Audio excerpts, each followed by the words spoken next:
See, in this video, I'm going to be telling you why I think Kamala Harris lost the 2024 presidential election to Donald Trump.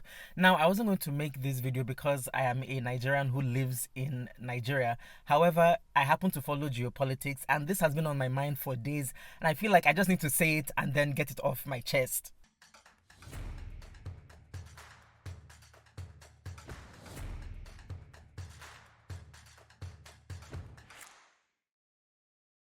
Anyway, let's get into the video. So I saw this coming. I mean, I didn't know that the Trump's victory was going to be this sweeping, but I saw it coming and I had hoped that I was wrong, but as it turns out, I wasn't. Now, misogyny, racism, sexism, all the isms had a role to play in Harris's loss, but I'm not going to talk about those in this video because I feel like it's pretty obvious how they affected the election. And if you have two brain cells to rub together, you know how those issues came into play, so I'm not going to get into that. Also, I don't think those were the main reasons she lost. The reason she lost was it was a perfect storm. There were so many things that were working against her, and I'm not even going to get into all of them in this video because I would be here for an hour if I did that. So I'm just going to be focusing on the main reasons I think she lost, and number one is messaging. Listen, a political message is very important, but even more important than that is the messenger. It does not matter what you are telling me. If I do not want to hear it from you, I'm not going to listen. Because democratic policies, progressive policies are actually popular. If you notice, Donald Trump and his running mate, they leaned left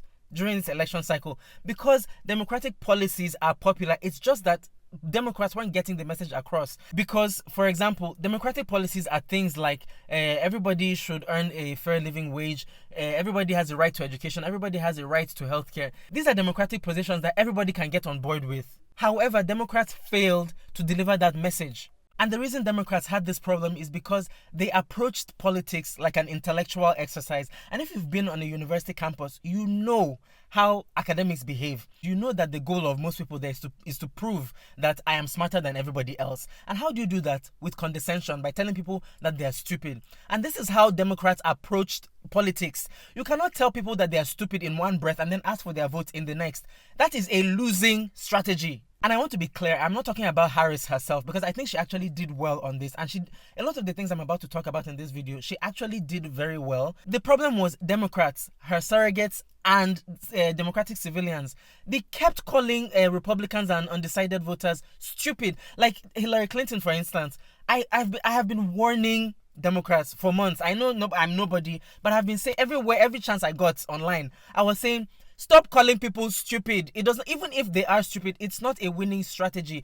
And Hillary Clinton, I even made a video specific to Hillary Clinton talking about how she's so condescending, how she has this attitude of just we know what we're doing, just they go and sit over there, the adults are talking. Hillary Clinton calls voters to their face stupid, and she's one of the few people who actually do that. But the way Democrats call other people stupid, they do it in this very interesting way. Like, they don't come out and say it. Like, for example, a poor person will say, I am poor. The economy is an issue for me. You know, inflation is really beating me down. Can we do something about this? And Democrats will say, no, the economy is actually rebounding. Inflation is on the decline. The stock market is doing better than it has done in years. Like, I am telling you that I am poor. Why are you talking to me about the stock market? I don't have money in the stock market. I don't have money, period. People are saying that they are poor. They can't afford to buy food. They can't afford to buy houses. They can barely afford to rent. Some people are living in their cars. People are in debt, massive debt. And then Democrats will turn around and be like, actually, you're really not poor because of these statistics. And here's the thing. Even if those statistics are correct and people are mistaken, they're really not as poor as they think they are, you understand? And it's not only that. People were worried about crime. People were worried about immigration. And when working class people would raise these issues, Democrats would be like, actually, no, it's not an issue. Why are you trying to mansplain my poverty to me? You who has never lived in my life, you who doesn't know me, you are telling me that I am not poor when I know that I am poor. It does not make sense. Even if I am not as poor as I think I am, that is not how you convince me. You are supposed to give people a listening ear, even if you think that they're talking nonsense. Politically, that is how, like, it's as if they don't understand, like, common human relations. If someone is saying, I have a problem, don't tell them, no, you don't. Say, how can I help you with your problem? It's that simple. And another thing that Democrats did that didn't work was try to scare people about the alternative. The whole Donald Trump is bad, Republicans are bad. This is a losing strategy that for some reason Democrats continue to employ. They've done it now twice with Trump when they've lost. They did it with George Bush. They did it with George Bush's father. They did it with Reagan. It's a losing tactic.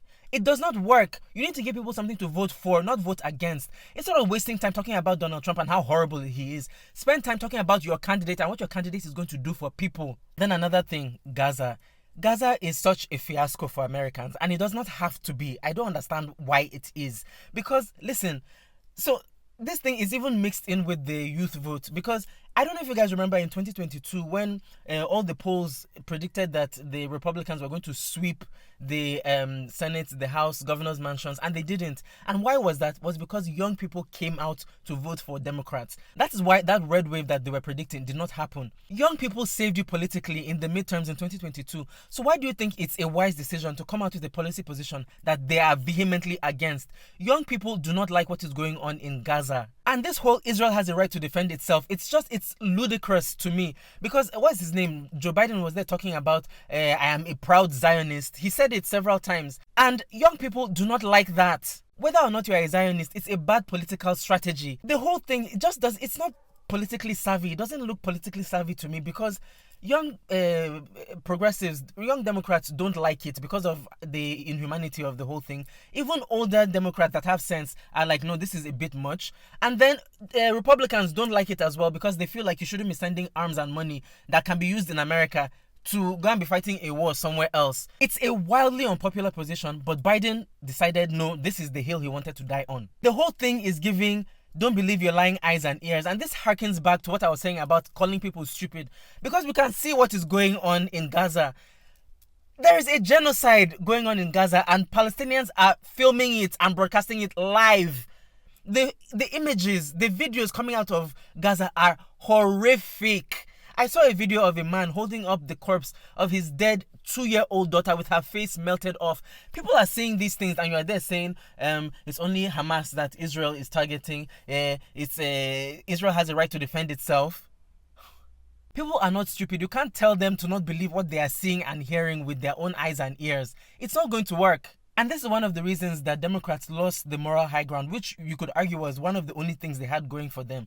Because it just showed that if all they need is a good excuse to commit atrocities, because Biden kept sending arms, he kept sending money, and he will come out and say that I condemn what Netanyahu is doing, yet you're sending him money and arms to continue doing it. It does not make any sense. And the reason I am talking about Biden so much is because Harris is his vice president. It will be hard for people to not see them as a unit, and they didn't help matters by not distancing Biden from Harris more, because Harris kept saying that she's the new face of the Democratic Party. It's a new generation. We're moving forward.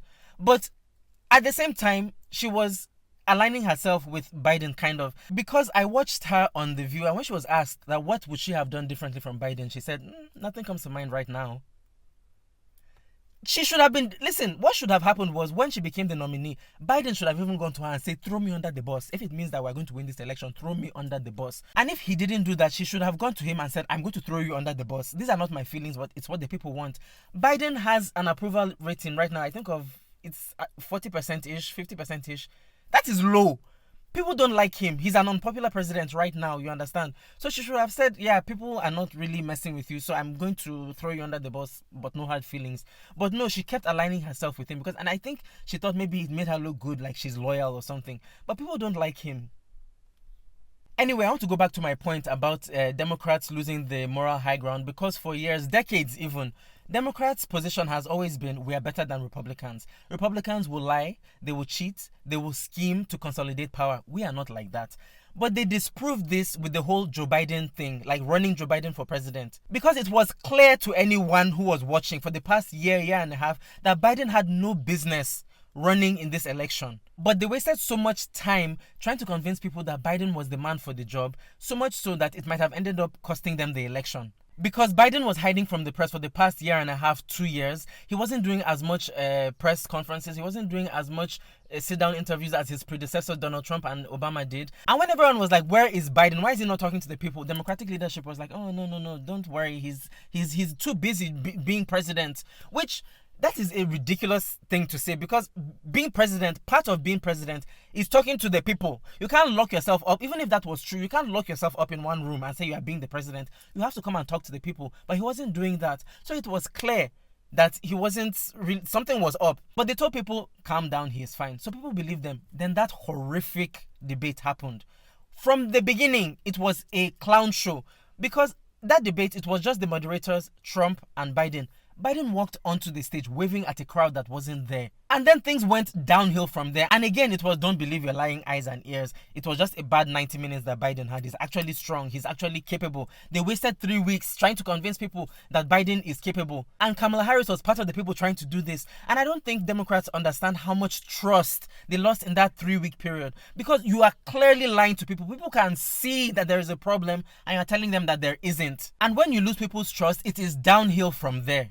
And this whole fiasco with Biden leads perfectly into my final point, which is Democrats wasted so much time trying to cram Biden down voters' throats that it cost them valuable campaigning time. Harris literally had 3 months to mount a campaign. Meanwhile, her opponent had 10 years. Donald Trump has been in the political forefront for the past 10 years, since 2015. So how can you compare a 3-month campaign with a 10-year campaign? She was fighting an uphill battle from the beginning. I actually think that Harris did a good job during this campaign. It's just that the odds were stacked against her. She was almost perfect. Almost. Anyway, there are lessons for Democrats to learn here. Number 1, the least worst option is no longer good enough. The lesser of two evils is no longer good enough. You can't keep running people that are marginally better than who the Republicans are running. So because your candidate is 1% better than who the Republicans are running, you think you're going to win. That is no longer good enough. You need to run people who are exceptional, people who know how to talk to people, and that is the only way you're going to be able to win. Democrats need to get it together. They need to spend the next 3 to 6 months figuring out who they're going to run in every position in 2026 and 2028. They need to figure out the people they're going to put forward for president. They need to figure out the people who they're going to put forward for Senate, the House, for governorship elections, for even lower offices. They need to figure out who these people are, settle on a message, give these people this message and send them out to campaign now. They should use these 4 years to change the narrative because they have lost the plot with voters, especially working class voters. And the truth of the matter is the working class is larger than the middle class and the ruling class. It's just a fact. You need them to win. So you can't just discredit them. Anyway, that's all I have to say on the topic.